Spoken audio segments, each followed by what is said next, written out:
hair. Today's video is going to be all about 10 things you might be doing that is actually really damaging or messing up your hair.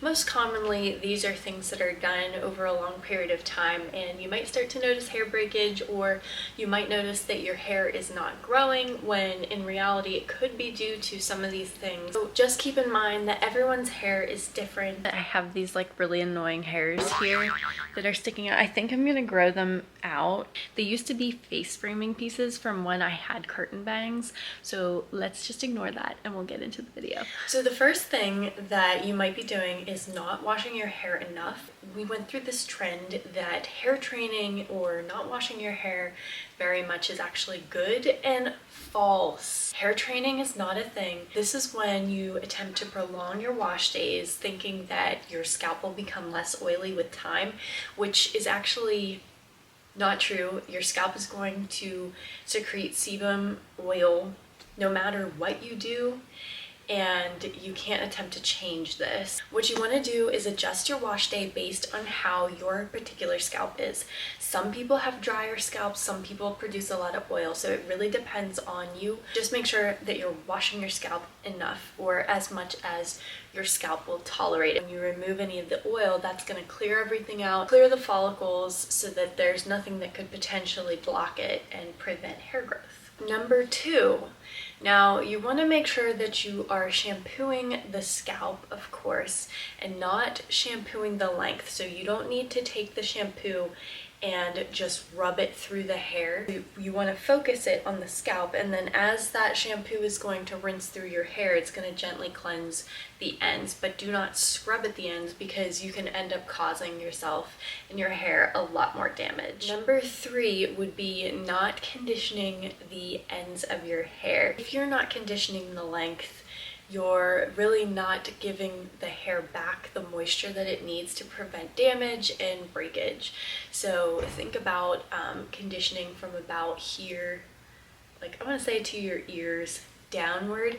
You don't necessarily need to condition the scalp because that can cause your scalp to become oily and you might find that you lose a lot of volume. Make sure you're picking a conditioner and really using it every time you wash your hair. I don't recommend using those 2-in-1 shampoo and conditioners because again, we want to focus the shampoo on the scalp and the conditioner on the length. You can also try using a hair mask in place of a conditioner about once a week. That's just going to give your hair a little bit of extra TLC, a little bit of extra nourishment. Before we get into after the shower, when you are drying your hair, you don't want to use a towel, a regular towel, and rub your hair aggressively.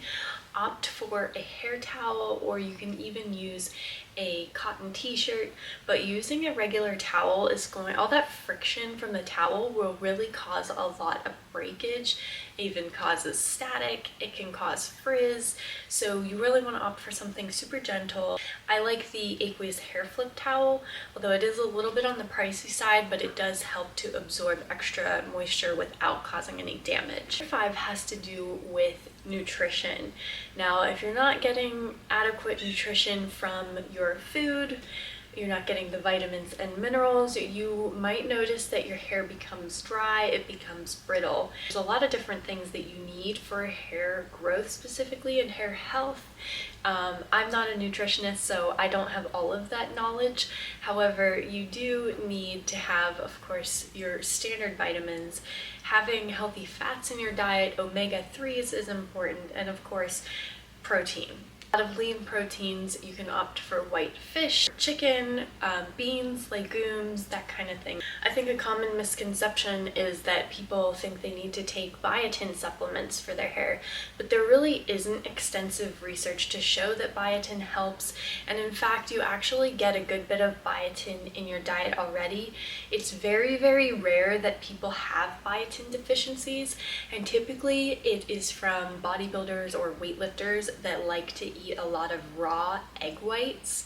So if you're somebody that does that a lot, then maybe you have a higher chance of having a biotin deficiency, but typically you don't we don't really see that issue. People like to opt for supplements instead, but think of your supplements as something that you add to an already good diet. It is more important to get the nutrition from the food than taking supplements. So I'm not a huge supplement person. I've tried some and I just don't really stick to them. I don't follow any particular diet. I just kind of eat whatever I like in moderation and try to make healthy choices. I try to include protein at every meal. Now, whether it's chicken or eggs, if I want to have a burger, I have a burger, but it just really is, I try to live my life and also make healthy choices, but I don't think of it as a particular diet. So number 6, we get into if you are doing excessive heat styling on your hair. You'll probably notice a lot of damage, a lot of breakage, and even frizziness. You might even notice over time that your hair becomes higher porosity. You might notice that your hair dries really fast and the texture starts to change. So try to avoid excessive things like straightening your hair, curling, even using like a blow dryer on high heat. So keep it to a minimum. I am a firm believer in that you don't need to cut these things out.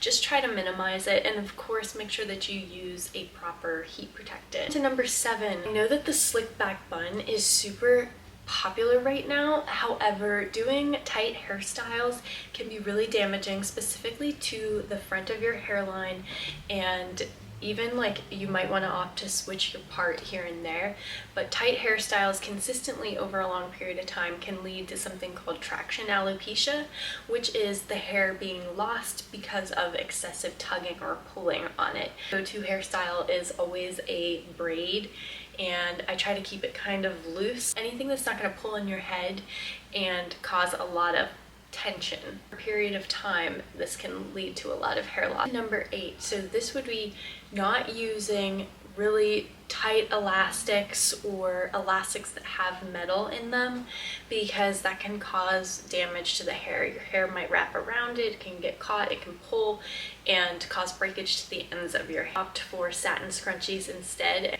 This part of the hair is the oldest, so you really need to give it extra love, and any kind of hair tie that's going to pull on it or get caught is going to potentially break off those ends. So just be sure that you're using something gentle. Number 9, you might be damaging your hair more if you are not cutting off split ends. I know that a lot of people are scared to lose length. However, if you leave a hair strand that is split and you don't trim it off, it can eventually split all the way up the length of the hair shaft and cause more damage. It's best to just trim off the split ends so that way your hair will be healthier at the ends. But if you notice split ends, that means it is time for a trim. You'll probably notice that your hair actually is longer, not because it's growing from the ends, but because you are not noticing as much breakage. So trimming off the ends, while it doesn't actually affect the length at your scalp where the hair is growing,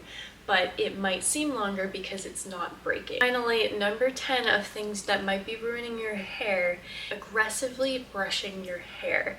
So I know it seems rather simple, and hair brushing is probably something you do almost every day. You want to think of just brushing from the ends and working your way up. Your brush and starting at the top and pulling can cause even the hair to be pulled out of the head. Hair brushing can actually cause a good amount of mechanical breakage, especially for somebody with long hair or you're trying to grow your hair out longer. That is something you want to be really careful and very mindful of. Use even like a spray detangler, section the hair, take your time and go slow. And if you notice a bunch of tangles, just use your hands to pull those tangles apart versus yanking the brush through. I know it might be time consuming, it might be frustrating, but in the long run it's going to be so much healthier for your hair and it will make such a difference. The little things, especially over a long period of time, they make a difference. If you are noticing any kind of hair loss, definitely consult your doctor. And also just know that these are things that I've learned from my experience.